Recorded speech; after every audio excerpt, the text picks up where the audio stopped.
આજના વડાપ્રધાન અને જે તે સમયના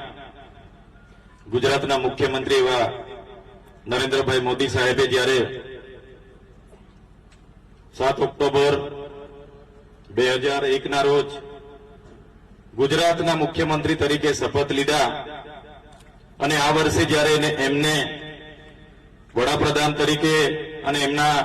કાર્યકાળને આજે 24 વર્ષ જેવા થાય છે ત્યારે ગુજરાત સરકારે નક્કી કર્યું કે ગુજરાતના દરેકે તાલુકાઓમાં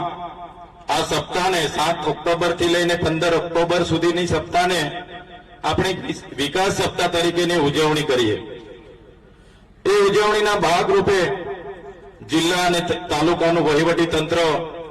સંસદ સભ્ય, ધારાસભ્ય, તાલુકા જિલ્લાના પ્રમુખ, તાલુકા જિલ્લાના સભ્ય અને સરપંચો સૌની ભાગીદારીથી જે પણ વાર્ષિક કામો થયા છે, જે પણ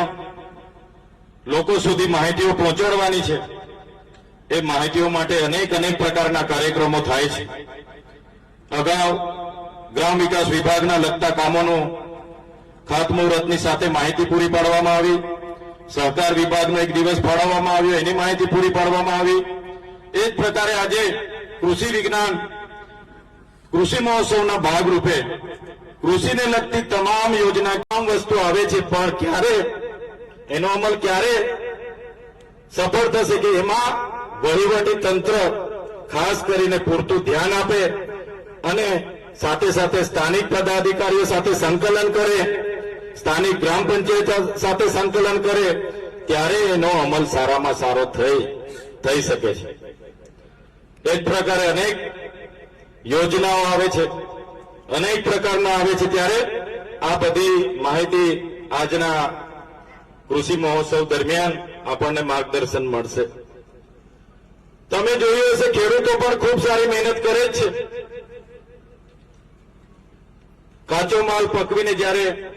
એ બજારમાં પહોંચે છે ત્યારે જે પ્રકાર સરકારે કેબિનેટમાં ગુજરાત સરકારે હમણાં જાહેરાત કરી કે ભાઈ મકાઈનો ભાવ, તો મકાઈના ટેકાના ભાવ સાથે આપણે 2100 રૂપિયાની ખરીદી કરવાની, પણ ખેડૂત જ્યારે મકાઈ લઈને બજારમાં જાય એટલે વેપારી પહેલા હાથ નાખે અને સીધા 200-300 રૂપિયા ઓછા કરી દે। કપાસનો ભાવ સરકારે જાહેર કર્યો કે ભાઈ એક મણના આપણે